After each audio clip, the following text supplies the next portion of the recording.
sol da esperança, e não há problema que possa impedir as mãos de Jesus.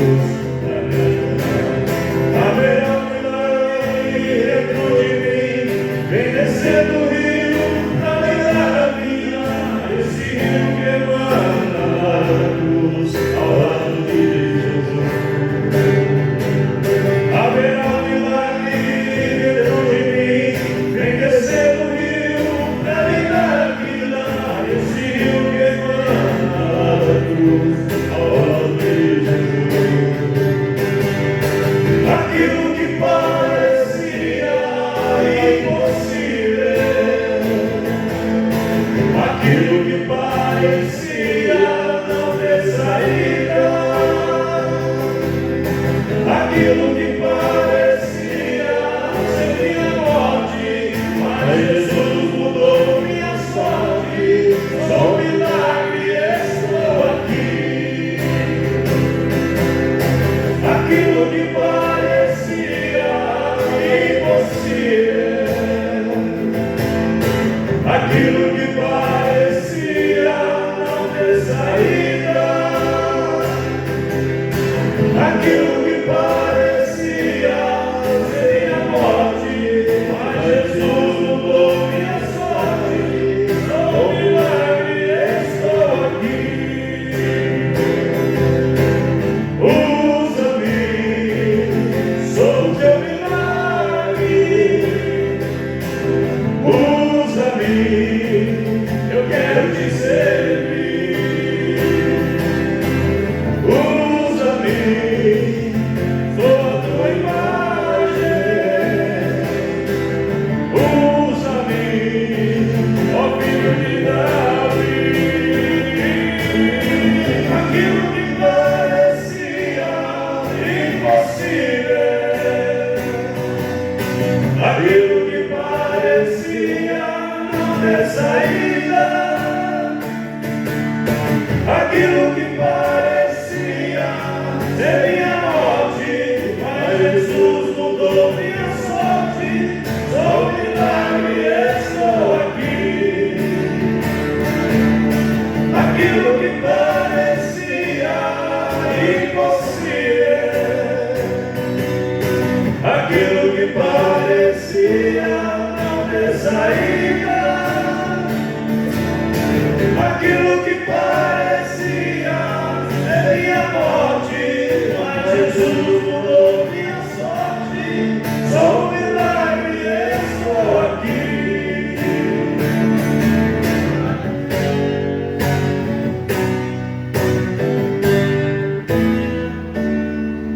Glória a Deus. Podeis assentar, irmãos.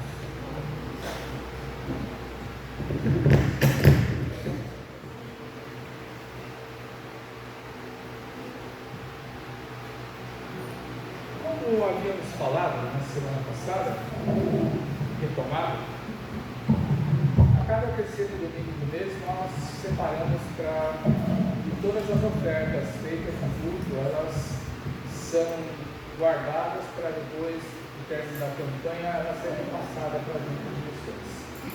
E agora em janeiro nós iniciamos a campanha de missões mundiais e o tema central, ele está lá no versículo 8 do capítulo 1 de Atos. Vamos fazer a leitura desse versículo?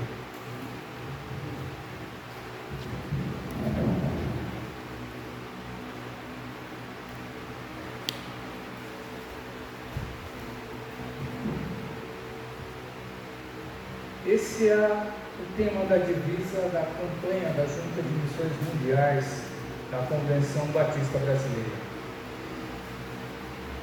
O texto base da campanha é esse versículo número 8 de Atos, capítulo 1. Mas recebereis a virtude do Espírito Santo que há de vir sobre vós, e ser-me-eis testemunhas, tanto em Jerusalém como em toda a Judéia e Samaria, até os confins da terra. Muitas vezes a gente se esquece porque Jesus ele chamou e levantou o apóstolo Paulo para ser um apóstolo fora de tempo. ele mesmo, Paulo, ele diz que ele é um apóstolo fora de tempo. O que aconteceu quando Jesus, ele chegou e falou isso para os seus discípulos? Que eles deveriam ficar em Jerusalém por um tempo, até que eles pudessem receber a virtude do Espírito Santo, ou seja, a partir desse momento eles estariam sendo comissionados pelo Senhor para chegar e levar a palavra do Evangelho, para fundar a igreja, aquilo que nós chamamos de igreja primitiva, para que a palavra de Deus ela pudesse se espalhar pelo mundo inteiro. Aí o que aconteceu? Todos nós, desde o curso da humanidade, chega um tempo em nossa vida em que nós nos estabilizamos. E quando a gente se estabiliza, o que acontece com a vida da gente? A gente se acomoda e se assenta. O Espírito Santo ele veio, ele encheu o povo de Deus naquela época, porque Jesus ele havia partido e ele prometeu um Consolador. Eles então, a partir desse tempo, eles começaram a ser comissionados, ou seja, o que aconteceu? Pedro ele prega, ele anuncia lá naquele momento do Pentecostes, ele vai e anuncia a palavra de Deus, 3.000, 5.000, milhares de pessoas que estavam ali em Jerusalém se convertem a Cristo. E vai passando o tempo, e as pessoas elas vão se acomodando, porque quando você lê Atos 2, no final do capítulo de Atos 2, você vai ver que a gente chega, e quando nós conhecemos um pouquinho a palavra de Deus, a gente pensa assim, puxa, a igreja ideal está aí, e todos viviam em comunhão, partiam o pão de casa em casa, e todo mundo era feliz, porque não havia necessidade entre os pobres. Aí o que acontece? Foram levantados discípulos, foram levantados homens para ser diáconos, para poder chegar e fazer uma parte que os apóstolos já não estavam conseguindo dar conta. Os apóstolos chegaram e falaram, para que a gente possa chegar e se preparar mais para a gente poder pregar a palavra e a gente se voltar à oração, e todos os outros serviços sociais ficam por conta desses diáconos. Amém? Daí o que aconteceu? Vocês se lembram do episódio de Estevão e Filipe? Lembram do episódio de Estevão, o primeiro mártir da igreja? Olha só o que aconteceu. Atos capítulo 8, versículos 1 ao 4. Então, depois que Estevão ele foi martirizado, isso aí foi logo depois que Estevão foi martirizado, o que aconteceu?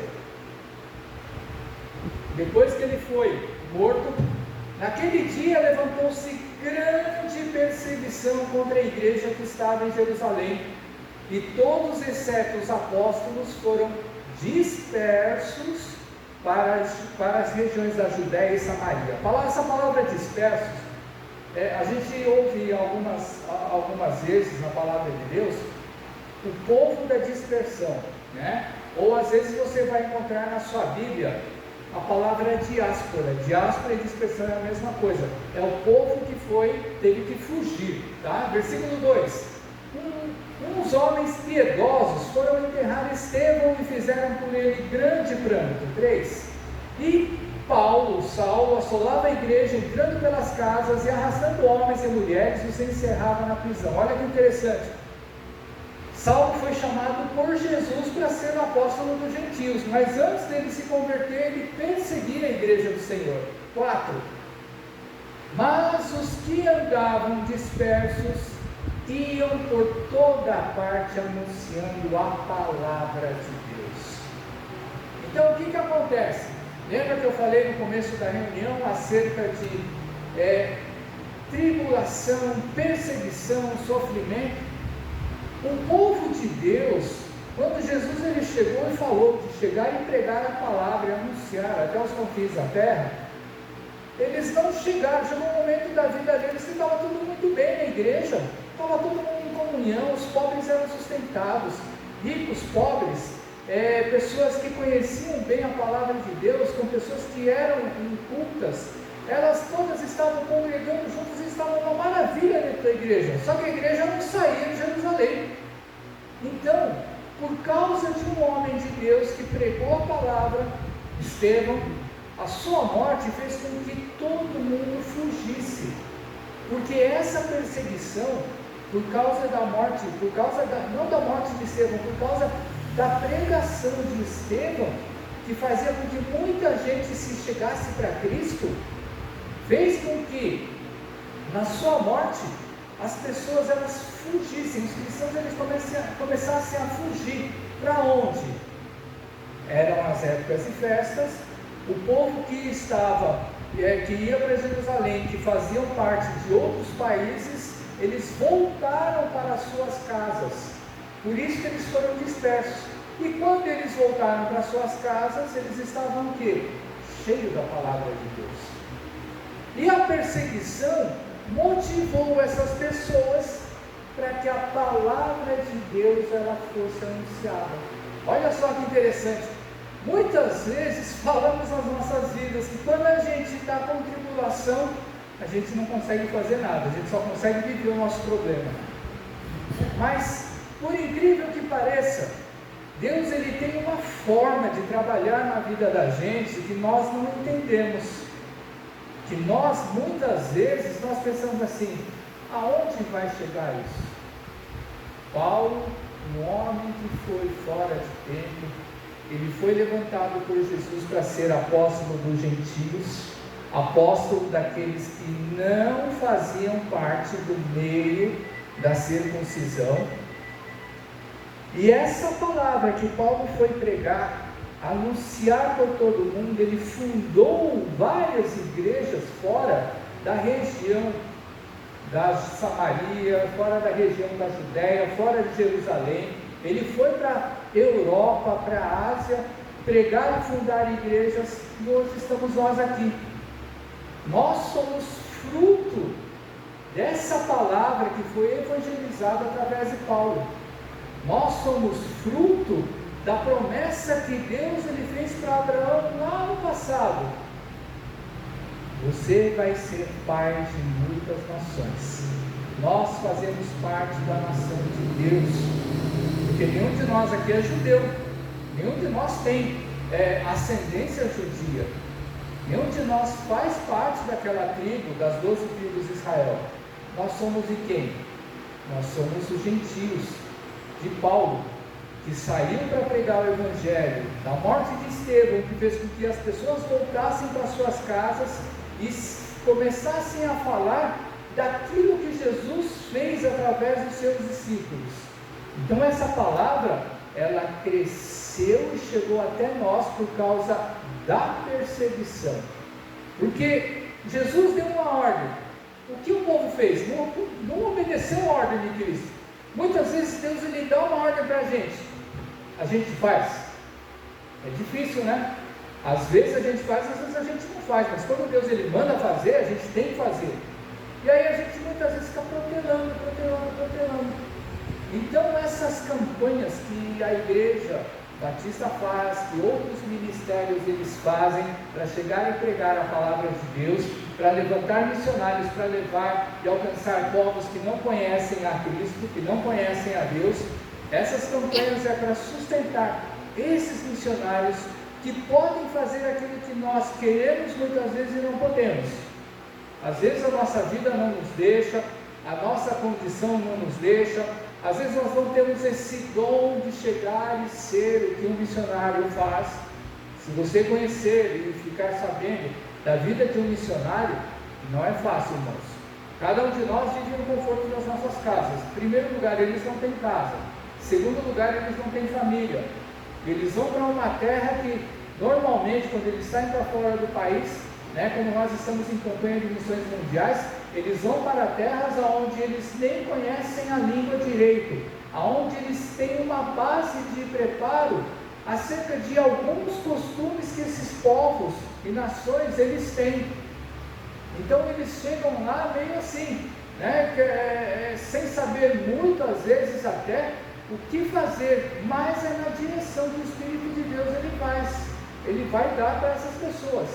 Então a gente pensa assim, quando nós vamos fazer evangelismo na nossa cidade, quando a gente vai para uma outra cidade evangelizar, A gente que é da terra, a gente que é daqui do nosso país, por mais que a gente saia fora daqui do estado de São Paulo e vá para o norte, nordeste e para o sul, nós conhecemos um pouco o que cada uma dessas pessoas, dessas regiões, eles vivem, sentem, passam, padecem, né? Então a gente muitas vezes sabe como atuar, como evangelizar, como ajudar, né? Porque quantas carretas missionárias, quantas cruzadas são feitas pelo Brasil afora, e as pessoas elas chegam e levam mantimentos, eles levam materiais evangelistas, eles levam educação, levam saúde, né? eles levam tratamentos para as pessoas. Tudo bem que é uma coisa por hora, mas essa coisa por hora, essa coisa imediata, é aquilo que eles estão necessitando para aquele momento. Então, quando a gente faz uma viagem missionária dentro do nosso país, muitas vezes nós sabemos. Agora, quando se fala em sair fora do nosso país, a gente sai fora da nossa zona de conforto. Irmãos, o que esses homens e mulheres de Deus, eles passam aí fora do nosso país, muitas vezes nós não temos noções. A gente reclama muito das nossas coisas, da nossa própria vida, mas essas pessoas, eles fazem igualzinho eram esses homens lá no passado. Estevão, Filipe, Paulo, Pedro, João, Lucas, homens que não olharam para a sua própria condição, mas olharam para quem? Para a ordem de Cristo Jesus, o ministério e o dom que Deus deu para cada um deles. E nós, muitas vezes, nós queremos e não podemos, ou não temos o dom, a vocação para isso, mas nós temos duas coisas que nós podemos fazer. Podemos orar, interceder por essas vidas, e podemos ajudar financeiramente. Por isso que é importante uma igreja sempre participar de campanhas missionárias. Nós temos isso daí dentro da nossa convenção, alguns outros ministérios, outras igrejas, eles também participam de missões, sejam elas missões interdenominacionais ou da própria denominação, mas isto é cumprir aquilo que Cristo ele chegou e ordenou para a vida da gente. É por isso que esse evangelho ele acontece até os dias de hoje e vai acontecer até a sua volta. Amém? Nesse momento nós vamos entoar o cântico do cantor cristão, e nesse momento você que veio preparado para você ofertar, fique à vontade em nome de Jesus.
Eu vou pedir para o irmão de novo Diego, esteja orando, agradecendo pela sua oferta, pelos dízimos.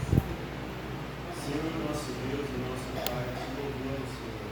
Damos graças a Ti, porque a Tua Senhor nos sustentou e guardou debaixo das Tuas asas.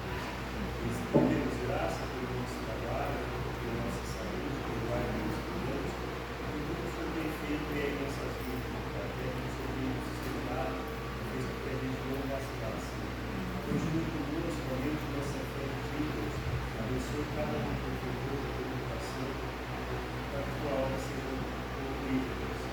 Visite também o nosso patrão, que dependemos dele, que temos dinheiro, e abençoe também cada um, cada lar dessa noite. Nós oramos e agradecemos em nome do Senhor Jesus. Amém. Podemos sentar, irmãos.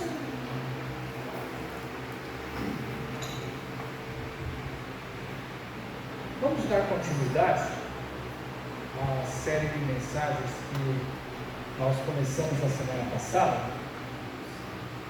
Abram lá em Apocalipse 1.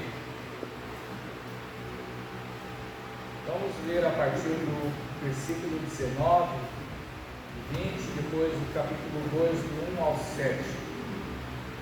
Vamos ler sobre a carta da igreja de Éfeso.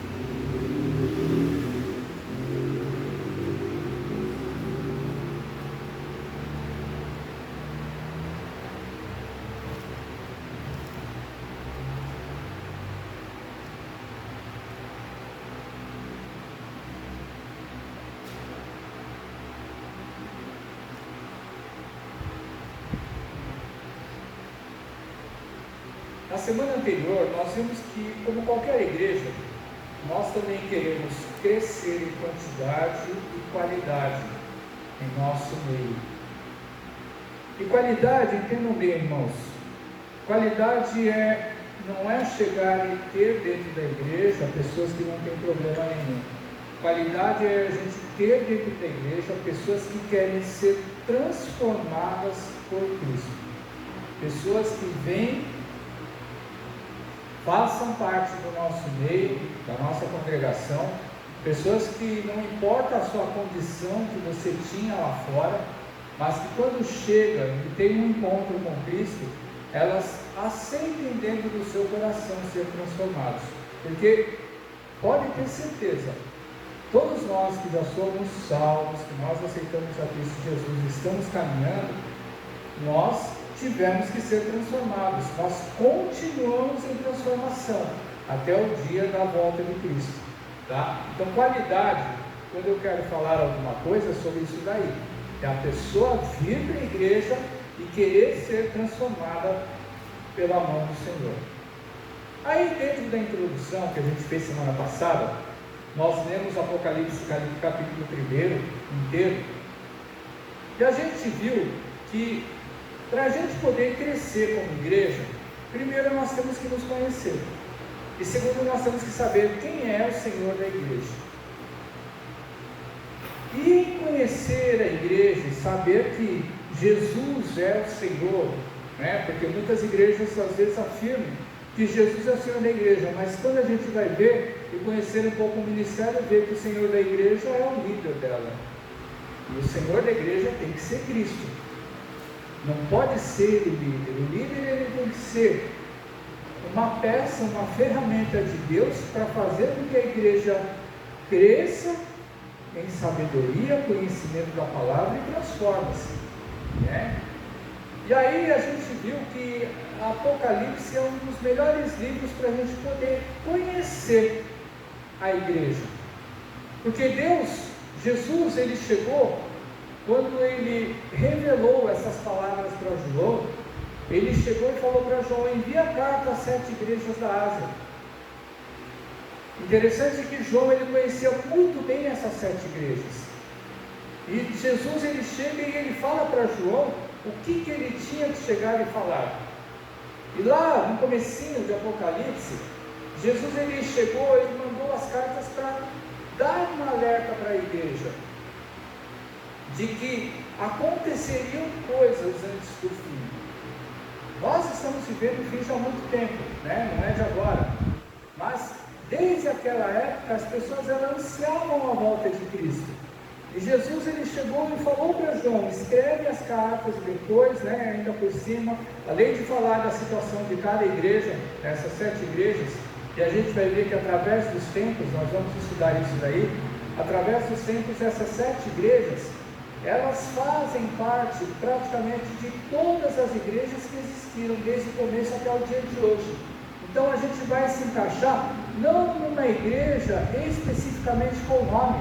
Às vezes o que acontece numa igreja, numa outra igreja, pode ser que aquilo nós estejamos vivendo, passando, e aquilo nós estejamos sentindo dentro da nossa vida, no dia a dia, as coisas que aconteceram lá fora. Então esse livro, essas cartas, e o livro de Apocalipse, ele foi escrito não somente para aquele tempo, mas ele foi escrito para aquele tempo até o dia da volta de Cristo. E aí nesses alertas, Jesus ele chega e ele vai falar acerca das coisas que vão acontecer antes do fim, e sempre falando para o povo ficar firme, porque é certa a sua volta. Agora vamos ver lá, Apocalipse 1, versículo 19. Jesus ele falando para João: escreve, pois, as coisas que viste, as que são e as que hão de acontecer depois dessas. Então ele começa falando isso daí. Então é isso que eu acabei de falar. As coisas que João ele viu do Cristo glorificado, que está no capítulo 1 de Apocalipse, e das coisas que Jesus ele viu e participou por ter vivido na presença de Jesus no tempo que ele chegou e ensinou e anunciou o reino de Deus. E aquele tempo lá, daquilo que ele chegou e viveu por mais ou menos 40, 50, 60 anos da sua vida, em que ele viveu a obra de Deus, na presença do Senhor. E aí Jesus ele chega e fala: e outras coisas que vão acontecer para o futuro. Quanto ao mistério das 7 igrejas, versículo 20, que viste na minha mão direita os 7 candeiros de ouro. As 7 estrelas são os anjos das 7 igrejas, as igrejas para quem Jesus mandou João encaminhar para a Ásia. E os 7 candeiros são as 7 igrejas. E aí entramos no capítulo 1, versículo 1 do capítulo 2, até o 7. Ao anjo da igreja em Éfeso escreve: estas coisas diz aquele que conserva na mão direita as 7 estrelas e que anda no meio dos 7 candeiros de ouro. Conheço as tuas obras, tanto o teu labor, o teu trabalho, como a tua perseverança, e que não podes suportar homens maus, e que puseste à prova os que a si mesmos se declaram apóstolos e não são, e os achaste mentirosos, e tens perseverança e suportaste provas por causa do meu nome, e não te deixaste esmorecer. Tenho, porém, contra ti que abandonaste teu primeiro amor. Lembra-te, pois, de onde caíste, arrepende-te e volta à prática das primeiras obras. E se não, venho a ti e moverei do seu lugar o teu candeeiro, caso não te arrependas.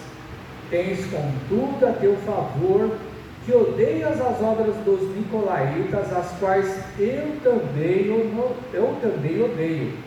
Quem tem ouvidos, ouça o que o Espírito diz às igrejas.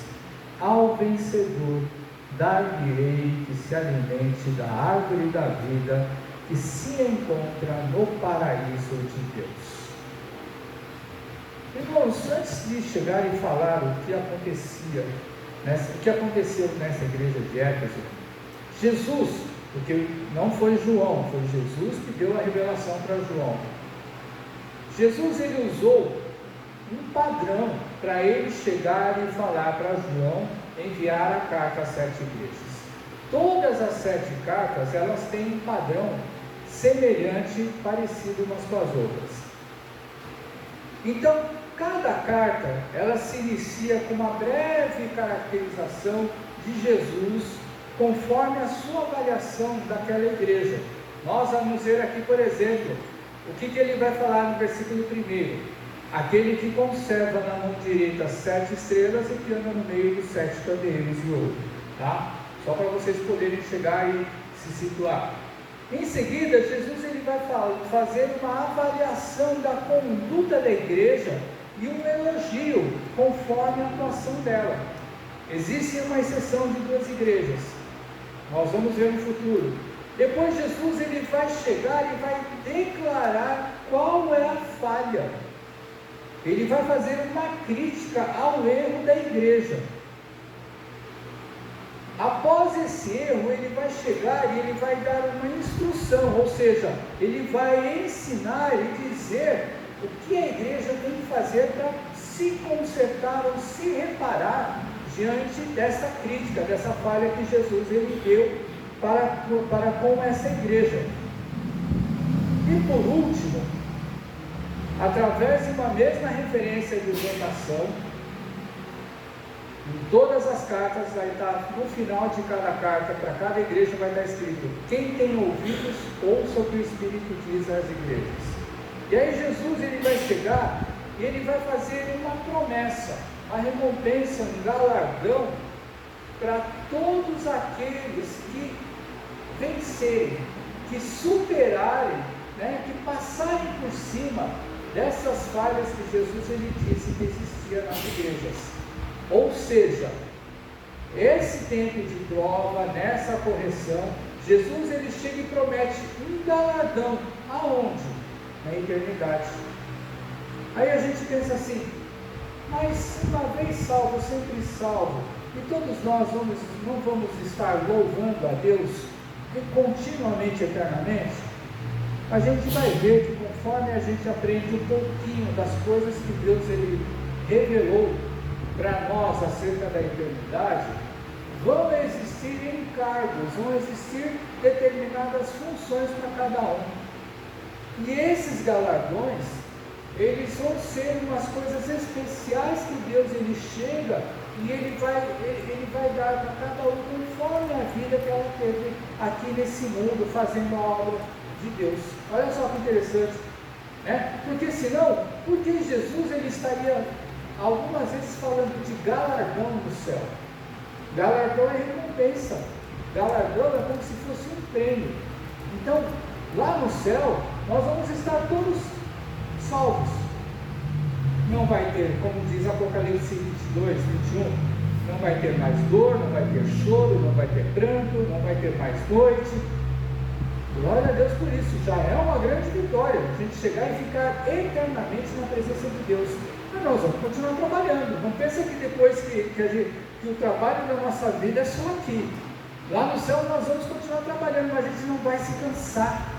E a gente vai trabalhar alegremente, adorando a Deus e servindo diante da sua presença eternamente. Não vai ser um fardo, não vai ser um enfado, não vai ser uma coisa penosa, mas vai ser uma coisa que nós vamos fazer por alegria. Então, olha só como muitas vezes a gente tem uma noção, uma perspectiva do céu, de que a gente não vai fazer mais nada, que nós só vamos ficar cantando e louvando na presença de Deus. Nós vamos estar adorando continuamente, porque Deus é Deus. E nós não vamos nunca ser Deus, mas nós vamos ter a eternidade dentro do nosso coração. Nós vamos ter a oportunidade de viver alegremente, eternamente, perpetuamente diante da presença do nosso Senhor. Agora vamos lá ao texto da carta e vamos ver aonde nós nos encaixamos, porque a gente vai ver, eu vejo que algumas coisas que acontecem aqui na igreja de Éfeso, alguns irmãos, eles passam por isso aqui dentro da igreja. Olha só para você ver. Começando, primeiro versículo do capítulo 2, ele vai falar assim: ao anjo da igreja em Éfeso escreve: Estas coisas diz aquele que conserva na mão as 7 estrelas e que anda no meio dos 7 candeeiros de ouro.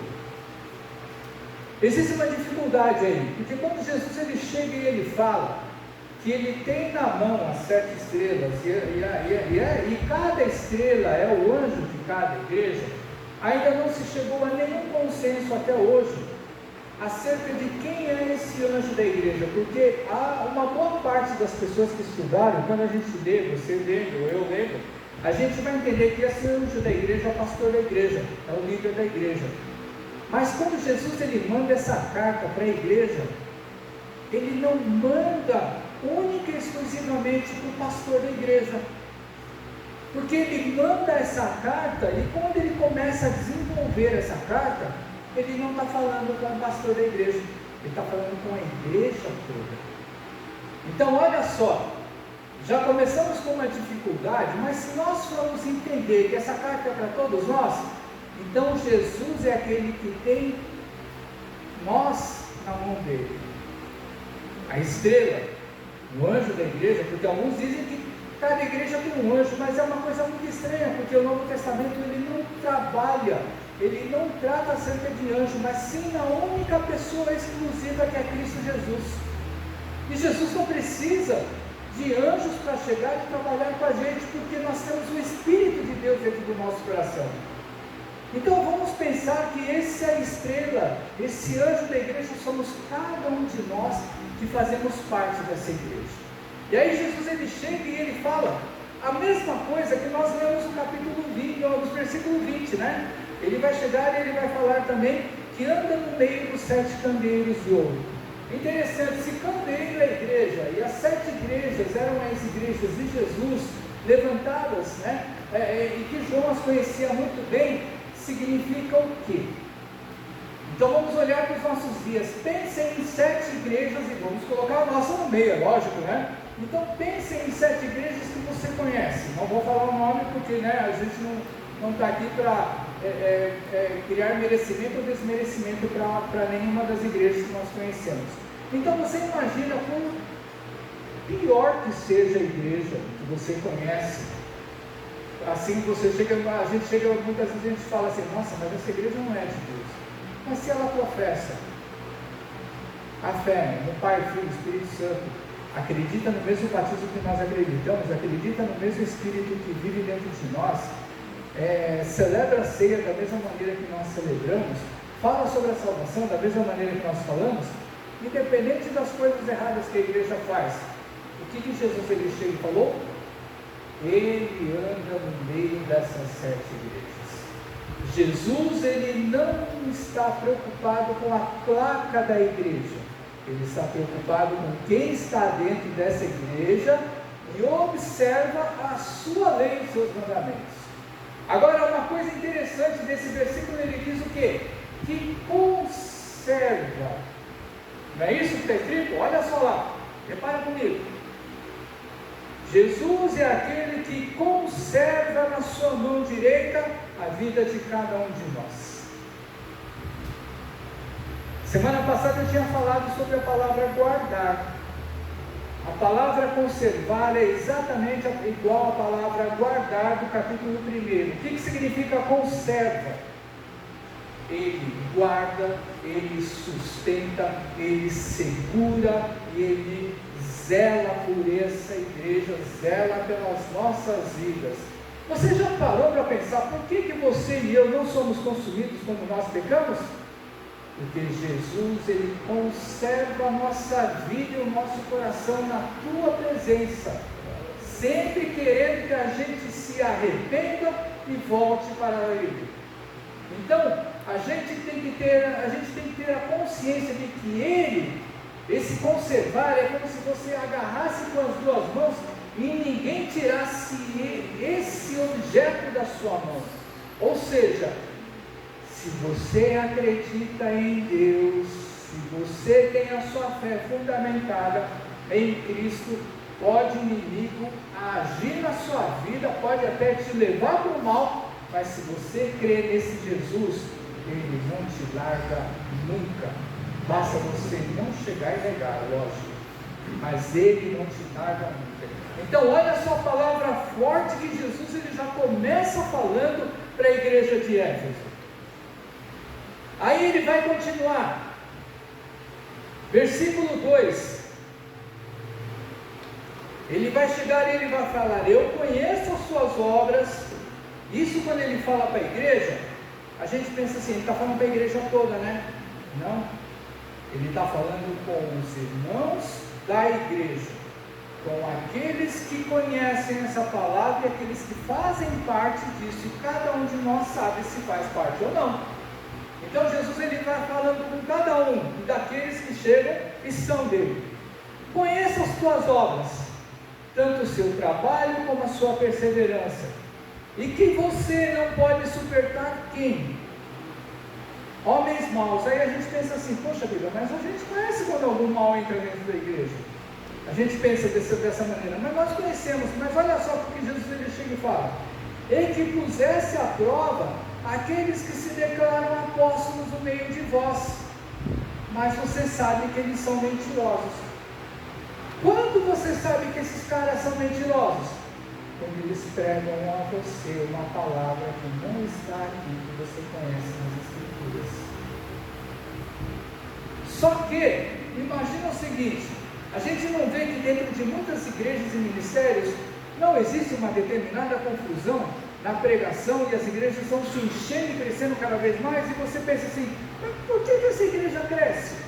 Olha só o que está escrito aqui, versículo 3, Jesus ele falando ainda: você tem perseverança e suportar-se provas por causa disso, por causa do nome dele, e não se deixou vencer, e não se deixou abater. Já reparou que não importa qual seja a igreja, mas sempre existem pessoas que são fiéis a Deus e não ao homem. Certa vez Pedro ele chegou, e quando os sacerdotes eles chegaram e falaram para ele: para de pregar nesse Jesus Cristo, que nós não vamos se bater e não vamos se prender nunca mais. O que Pedro chegou e falou? Antes importa eu obedecer a Deus do que obedecer aos homens. Então não importa a placa de igreja, o que importa é se a igreja ela segue a palavra, a doutrina, e mesmo se não seguir, se você que está dentro da igreja, você segue a palavra. Porque muitas vezes, e dentro da nossa declaração de fé, a gente chega e a gente sabe, porque na declaração diz que a nossa única regra de fé é a palavra de Deus. Ou seja, qualquer doutrina, qualquer norma que a Igreja Batista ela vier a criar, se estiver em desacordo com a palavra de Deus, dentro da nossa declaração de fé ela diz que a palavra ela está acima de toda e qualquer coisa. Então, por mais que alguém chegue e mande, eu peço para você fazer alguma coisa diferente da palavra, se você chega e você conhece essa palavra, vai verificar e conferir na palavra, irmãos, você não tem que se dobrar a nada e nem ninguém. Vai ter perseguição dentro da sua própria igreja? Jesus está falando isso. Você tem perseverança e suportar-se as perseguições dentro da sua própria igreja. E você não desanimou, porque muita gente se desanima, não desanima quando está em determinadas igrejas e acontece a perseguição?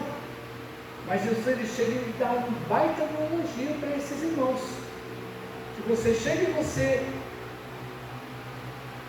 vai confrontar a palavra que a pessoa está pregando. Às vezes a pessoa vai te dar uma ordem, e aí você chega e fala: meu, isso aí está muito esquisito, eu não vou fazer porque tu está me mandando. Então imagina alguém chegar e falar para você fazer alguma coisa que está fora da palavra. Irmãos, simplesmente não vou fazer. Ah, mas você está desrespeitando um líder que Deus ele constituiu. Deus constituiu o líder para que ele seja o guia para levar um caminho, como diz Hebreus.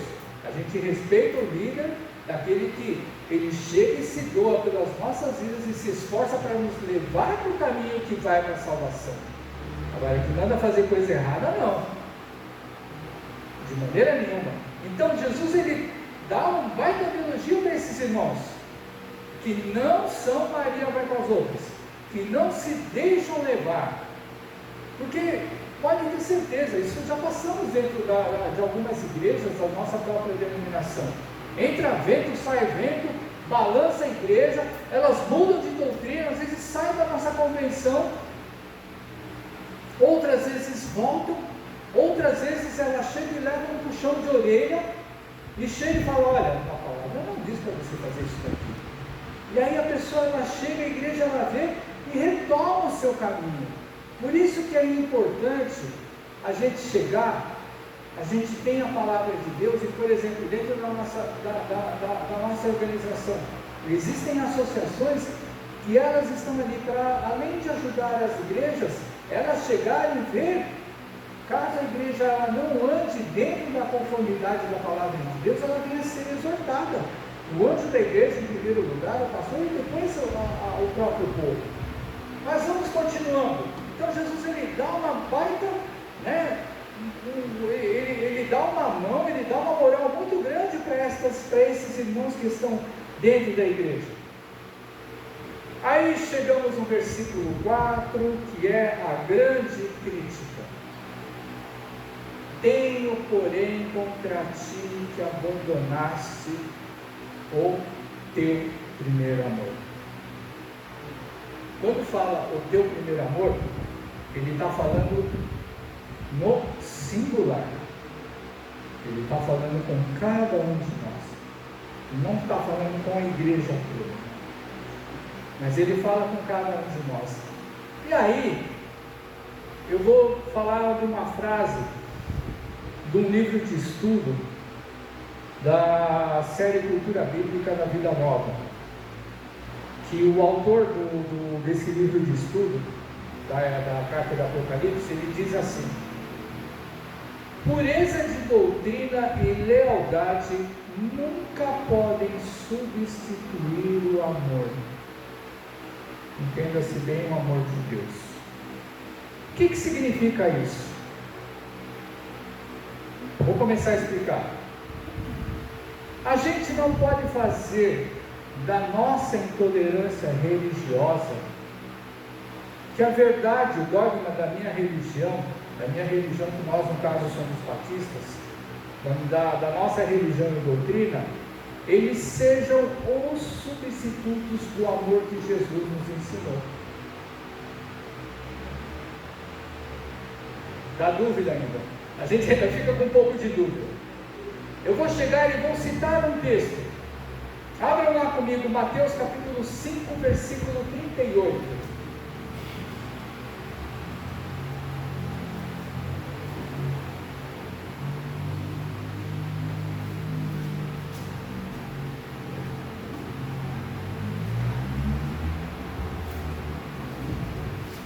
Nós vamos ler do 38 ao 42, mas nós vamos começar pelo 38, porque esses versículos eles vão falar desse ponto e vão falar do ponto seguinte. O ponto seguinte qual é? A resposta para a volta do primeiro amor. Tá? Então ele vai chegar e vai falar: ouvistes que foi dito, olho por olho, dente por dente. Isso Jesus ele cita, você não precisa abrir, mas a gente que está estudando o Êxodo, a gente já viu isso daí. Ele cita Êxodo, capítulo 21, versículos 23 e 24. O que significa esse olho por olho, dente por dente? Isso é um provérbio que existia há muito tempo antes da época de Moisés. Dizem que esse provérbio é um provérbio sumeriano, em que, da mesma moeda com que aconteceu com você, você vai pagar com essa mesma moeda. Ou diz assim: mão por pé, mão por mão, pé por pé, olho por olho, dente por dente. Significa que se você chegou e fez um mal para alguém, e você, por exemplo, você chegou e você deixou a pessoa aleijada de uma perna, a pessoa que foi aleijada por você, ela tem o direito de chegar e deixar você aleijado de uma perna. O livro de Êxodo, ele vai chegar e vai dizer dessa maneira. Ou seja, da mesma maneira com que alguém chegou e te feriu, você pode ferir essa outra pessoa, desde que você seja vítima, tá? Desde que você seja a parte inocente. Aí Jesus, ele chega e pega esse versículo, pega aquilo que está lá em Êxodo, ele vai chegar e vai falar assim, versículo 39, eu porém vos digo, não resistais ao perverso, mas a qualquer que te ferir na face direita, volta-lhe também a outra. Opa, que coisa estranha é essa? Se a lei diz que eu posso revidar da mesma maneira que alguém chegou e me atacou e agrediu, Jesus ele chega e fala que se alguém der um tapa na nossa cara, a gente tem que dar outra face. Qual é o irmão que faz isso? Eu vou dizer para vocês, eu vou estar no meio de vocês, nenhum de nós. Nenhum de nós faria isso. Na realidade 99% de nós, se tivesse força de reação, no primeiro tapa que leva, já vai, na hora que está caindo, já levanta a outra mão para dar o troco. 99% de nós, se tiver capacidade de reação. Então, olha só, a gente pensa assim, pô, agora que nós estamos na salvação, nós estamos na bênção de Deus, nós estamos na graça de Deus. Jesus não está falando isso daí. Jesus, ele, nesse capítulo, nesse trecho de Mateus, ele fala várias coisas. É que eu peguei esse olho por olho, mas Jesus vai falar da questão do adultério, por exemplo. Poderia até usar esse texto, mas eu peguei uma coisa assim que acontece com todo mundo. Porque qual de nós já não foi agredido ou enfrentado? Passou por enfrentamentos. Todos nós já passamos por isso. Podemos não ter levado um tapa na cara, mas, como diz o ditado, uma palavra às vezes fere mais do que um tapa na cara. Aí, continuando, versículo 40, aquele que demandar contigo e tirar-te a túnica, deixa também a capa. Olha só que interessante. Imagina o seguinte, nós estamos morando num país frio, a gente tem uma camisa e a gente tem um casaco por cima da nossa camisa, da nossa blusa. Aí Jesus está chegando e falando, o cara que está do teu lado, ou a mulher que está do seu lado, está mandando você chegar e tirar a blusa que você está usando para dar para ele, ou para ela. Está mandando, porque o significado da palavra demandar, a pessoa está mandando você fazer isso. Quando alguém manda você fazer alguma coisa, o que você faz? Você pode não fazer nada, mas você olha com uma cara de deboche, querendo fuzilar outra pessoa. A gente faz isso, irmãos, vai dizer que não. Quando alguém chega e manda para você fazer uma coisa que, você pensa assim, nossa, mas que pessoa petulante, que pessoa arrogante. Aí Jesus ele chega e fala, está pedindo a tua blusa? Chega e dá o teu casaco também. Agora imagina, você chegar e fazer isso. Você trabalhou um mês inteiro para comprar uma blusa, um casaco, alguém chega e fala, eu quero isso daí. Você pensa assim, pô, é um assalto sem mão armada, a pessoa chegar e mandar na gente. Mas olha só que interessante. 41. Se alguém te obrigar a andar uma milha, vai com ela 2. E aí é fácil, né? Se alguém te obrigar a dar 1,5 km, você anda 3. Dá a quem te pede, e não voltes as costas ao que deseja que você empreste. Olha só, isso é difícil, irmãos. Quando fala em dinheiro, isso é difícil. Porque assim, às vezes alguém chega e pede para a gente um trocado. E aí é fácil. Não é fácil? Porque ele está falando, dá quem te pede. Alguém chega e te pede um trocado para comprar comida, você vai dar. Mas olha o que Jesus ele chega e fala na sequência. Não vira as costas para quem vai pedir para você dinheiro ou alguma coisa emprestada. O que a gente ouve? As pessoas desconversam, as pessoas elas viram as costas realmente e falam que não tem, mesmo que você tenha dinheiro guardado ou tenha alguma coisa que você possa emprestar. Qual é o resultado e a consequência disso tudo? Sabe do que a gente pensa? O que Jesus está querendo dizer somente nesses versículos que a gente leu?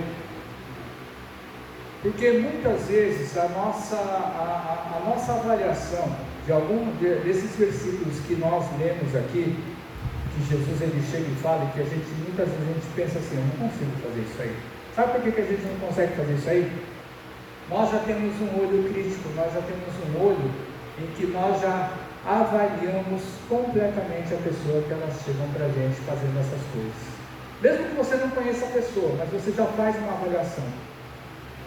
E aí Jesus está querendo dizer o seguinte, que o nosso coração, ele não pode ficar carregado ou cheio da informação que a gente conhece das pessoas e a gente se fecha para ajudar. O dogma, a intolerância religiosa que a gente leu, que está escrito no livro de estudo que eu falei da Vida Nova, ele é exatamente isso. Imagina o seguinte, nas igrejas mais tradicionais, os irmãos, os pastores, aqueles que chegam a realizar o culto, independente do clima, do tempo, da temperatura que existe, que esteja no lugar, todos eles, e não independente até da climatização que tem no ambiente, das igrejas mais tradicionais, todos eles usam paletó e gravata até hoje. As irmãs, elas chegam e vêm para a igreja, normalmente não é nem, às vezes nem de saia, mas vem com vestido, até aqui embaixo, de cima a baixo. Um cabelão que bate na cintura. E as pessoas, elas usam de costumes, aí quando chega dentro dessas igrejas, se alguém chega de camiseta para chegar e dar um testemunho, para chegar e fazer uma apresentação de louvor, se uma irmã ela chega e vem de calça, o que a igreja faz? A igreja já faz um pré-julgamento. Porque na doutrina da minha igreja não pode assim. Aí na palavra de Deus, chegam e se baseiam em algumas palavras que estão escritas, que não quer dizer necessariamente isso. E aí a pessoa ela chega e cria aquilo lá como uma intolerância religiosa, e não admite que alguém chegue. Eu estou falando só com relação à vestimenta, mas é com muitas outras coisas, tá, irmãos? E não admite que as outras pessoas elas se vistam e se comportem daquela maneira. Ou seja, a gente começa a fazer algumas normas dentro da nossa comunidade que elas estão acima da palavra de Deus. E Jesus, nesses versículos que a gente leu, quando Jesus chega e manda fazer uma coisa mais ainda daquilo que a gente já não queria fazer, Jesus está querendo dizer exatamente isso. Não carrega o teu coração como o seu pré-julgamento que você faz. Porque nos dias de hoje, todos nós fazemos pré-julgamentos, irmãos. Todos nós. Mesmo que você não fale absolutamente nada. Mas quando você vê alguém falando, agindo, vestindo, fazendo determinadas coisas, você já cria um julgamento, você já faz o pré-julgamento daquela pessoa. E eu vou dizer para vocês, muitas vezes nós erramos o nosso pré-julgamento. E aí o que Jesus chega e fala exatamente isso. Por chegar e ser tão zeloso ao extremo da palavra de Deus, nós passamos a ser exatamente iguais aos fariseus da lei. Nós passamos a ser exatamente iguais àquelas pessoas que mantinham as tradições do passado. Como, por exemplo, chegar e falar que aqui na frente é um altar. Altar não existe no Novo Testamento. Jesus já foi o sacrifício no ano passado. Hoje não existe mais isso, porque Jesus já se fez sacrifício e a palavra dela diz, é uma única vez. Então a gente muitas vezes começa a fazer determinadas coisas e a gente faz com que isso seja maior do que a palavra, maior do que o amor que Deus ele colocou no coração da gente. Por isso que Jesus ele chega e fala para a gente chegar e voltar à prática das primeiras obras.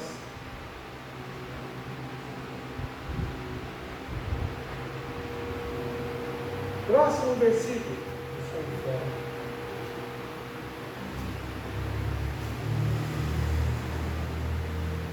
Aí Jesus ele vai chegar dentro do versículo 5, ele fala: lembra-se de onde caiu, arrepende-te e volta à prática das primeiras obras. E ele fala uma coisa muito séria: se você não retornar a essa prática, ele fala assim: eu tiro você do lugar onde você está, naquilo que você faz dentro da igreja, e te remanejam para hoje.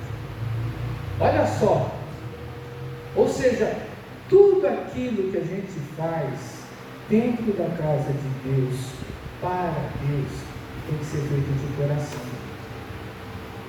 Então você pode ter certeza que todas as pessoas que fazem as coisas para se autopromover, para se mostrar, para aparecer, Deus ele tira essas pessoas.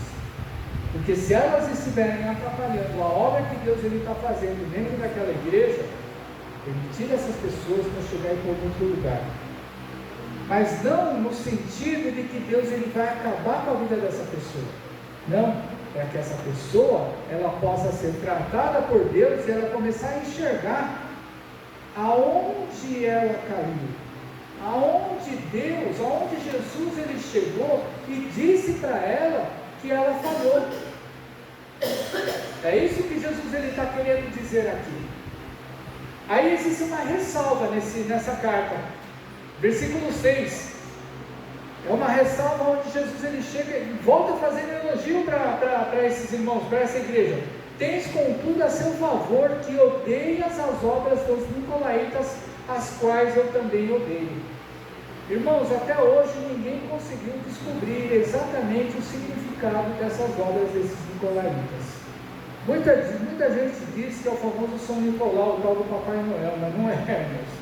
Muita gente diz que começa a falar sobre esses nicolaítas, mas não existe algum documento que afirme exatamente quem eram essas pessoas.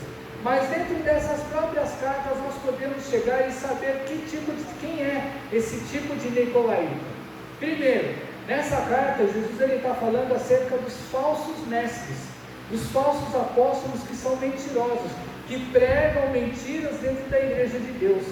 Em umas outras duas cartas, ele vai falar dos discípulos dos seguidores de Balaão, dos seguidores de Jezabel, ou seja, daqueles homens que faziam perverter o coração do povo que estava adorando a Deus.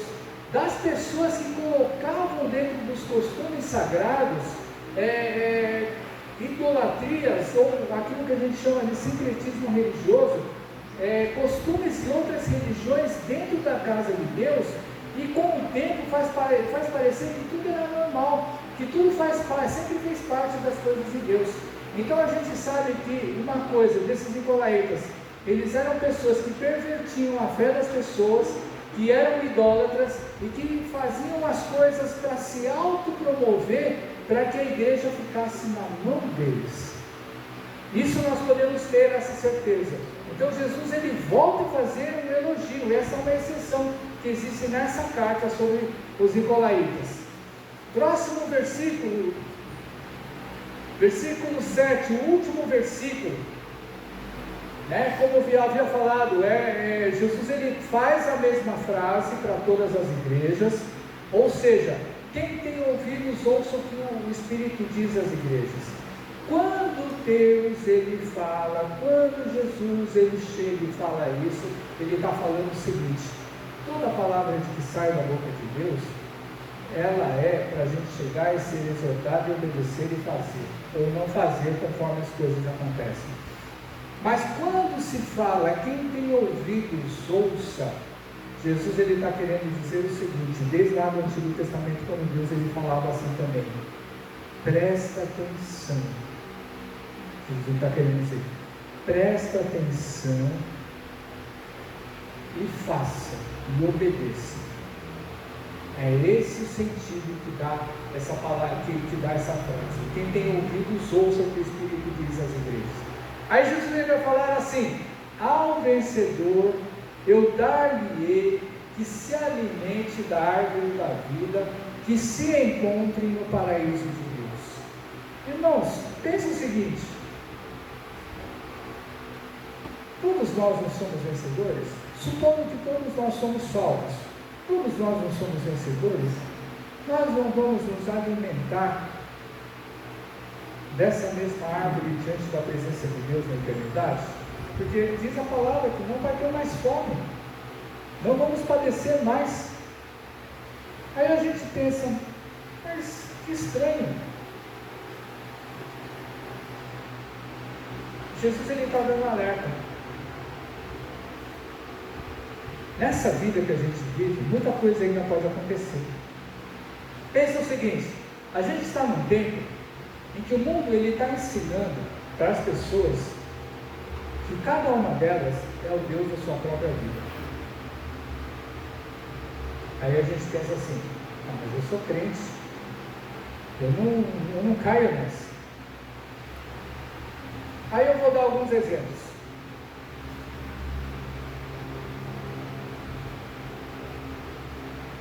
Você respeita os seus pais e obedece os seus pais?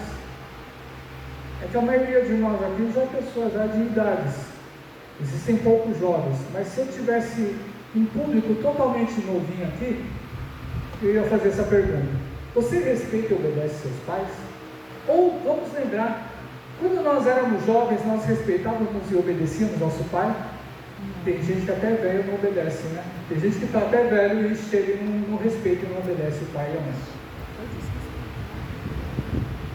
Outra pergunta: você se acha autossuficiente? A gente vai responder que não. Mas para a maioria das coisas que nós fazemos no dia a dia, nós confiamos somente em Deus. Confiamos em Deus. Confiamos somente em Deus.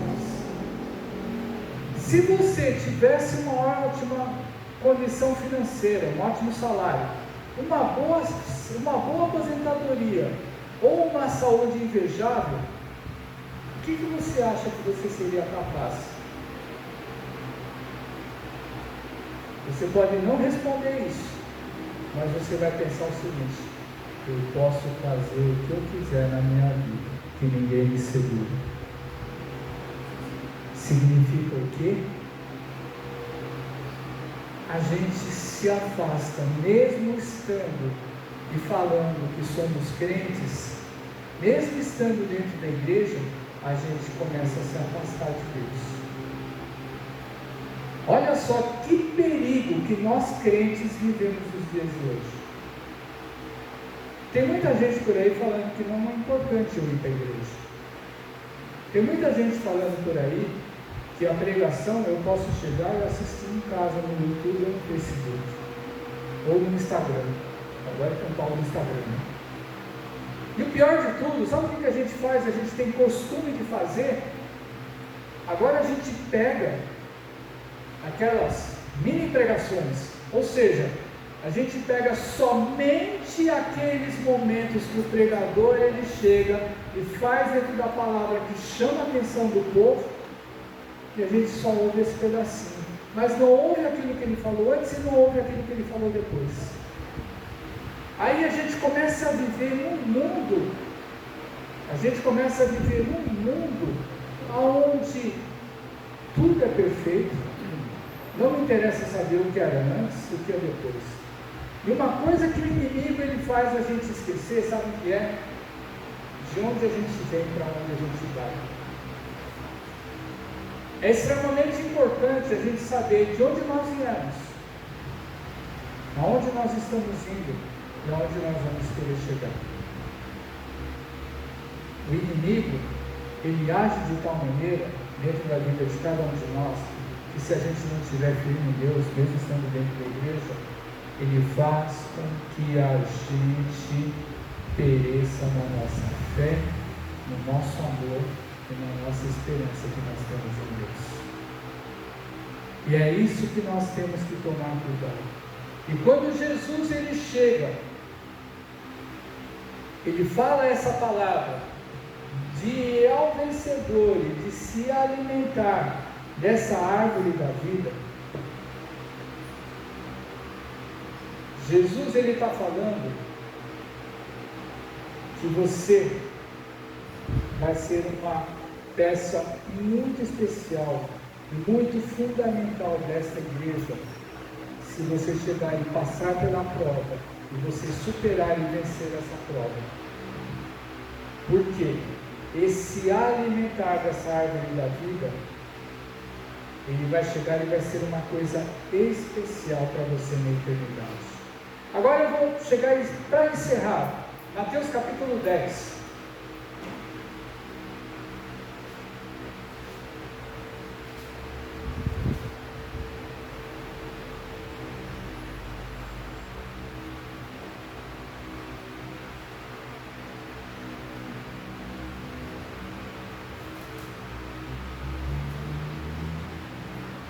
Versículo 38 e 39, diz assim, Jesus ele chega e fala: quem não toma a sua cruz e vem após mim, não é digno de mim. Quem acha a sua vida, perdê-la-á. Quem todavia perder a vida por minha causa, achá-la. Irmãos, a cruz que Cristo carregou e a cruz que Jesus ele manda a gente chegar e carregar, a cruz era um sinal de condenação para a execução à morte. E muitas vezes, quando nós chegamos e padecemos ou sofremos tribulações dessa vida, a gente pensa assim: Jesus ele vai nos livrar. A gente sempre pensa assim: Jesus ele vai nos livrar. Ele pode nos livrar. Ele quer nos livrar. Mas se passamos por determinadas coisas, o Senhor sabe por quê. Agora, Jesus ele nunca falou que a nossa vida ela seria o tal do mar de rosas. Jesus ele chegou e falou: pega a cruz e me segue. Ou seja, quando Jesus ele falou me segue, Jesus ele está falando assim: venha após mim até a minha morte. Cruz é sinal de condenação. E falar: se a gente não se deixar levar pela nossa vida, porque irmãos, quando a gente tem dinheiro, quando a gente tem saúde, quando a gente tem uma boa família, quando nós temos amigos legais, a gente fala: a vida é muito boa. A vida é muito boa. Só que Jesus ele está falando para a gente chegar e negar tudo isso daí e seguir a Cristo. Porque Jesus está falando que ele vai botar o quê? Pai contra filho, filho contra pai. Jesus ele já começa falando nos versículos anteriores isso daí. E ele ainda fala assim: se você perder a sua vida por minha causa, ou seja, pode chegar um dia na vida de cada um de nós em que vai nos ser oferecido isso. Mas será que vai ser oferecido claramente, como é feito naqueles países que proíbem a palavra de Deus, como naqueles países que proíbem a pregação do Evangelho? Com certeza não. O inimigo ele é muito sutil, ele é muito astuto, ele sabe como trabalhar na nossa vida, porque ele conhece as nossas falhas e os nossos erros. Ele está lá vigiando as coisas erradas que nós fazemos. Aquilo que nós pensamos não, mas as coisas erradas que nós fazemos, ele está vigiando, ele é esperto. A gente ouve falar de inteligência artificial hoje em dia. O inimigo ele já tem essa inteligência artificial desde o nosso nascimento. Ele acompanha a nossa vida, as coisas que nós fazemos. Ele só não sabe o que passa no nosso coração, que é o que Deus sabe. Então Jesus, quando ele fala isso daí, ele fala: Toma muito cuidado com o que o mundo te oferece. Porque o que o mundo oferece para nós pode ser uma coisa muito boa. Pode ser uma coisa que vai resolver o nosso problema naquele momento. Agora, pensemos sempre no seguinte: Jesus, ele nos prometeu uma vida eterna. Ele não nos prometeu que a vida eterna, ela vai ser que até o dia da sua volta nós vamos viver bem. Olha para as pessoas que morreram pelo nome de Cristo. Gente crucificada de cabeça para baixo, gente cerrada ao meio, gente degolada, gente escalpelada, gente que foi, está lá em Hebreus, gente que foi jogado em tacho de óleo fervente. Sabe o que é tacho? Vocês sabem o que é tacho, né? Aqueles panelões lá que você bota no fogo, na fogueira. Tacho de óleo fervente, e que morreram alegres e louvando e cantando ao Senhor. Puxa, como é bonito quando você chega e você lê na palavra de Deus essas coisas acontecerem. E se fosse a gente? E se fosse a gente? Será que a gente faria isso daí? Sabe por que aquelas pessoas, elas sofreram até o fim e morreram alegremente, confiando em Deus? Porque eles viveram a palavra. E essa exortação que Jesus ele faz para a igreja: viva a palavra, porque essa palavra ela vai te livrar do gosto da morte e do sofrimento. A nossa carne vai arder e vai sofrer, mas o nosso coração vai estar cada vez mais alegre, porque Deus é fiel, Jesus nos ama, o Espírito de Deus ele vive no nosso coração para nos exortar e nos levar diretamente ao caminho de Cristo, através da glória do Senhor. Amém? Vamos cantar o hino do HCC para encerrar. Depois você faça as suas conclusões e vê onde você se encaixou dentro dessa igreja, em nome de Jesus.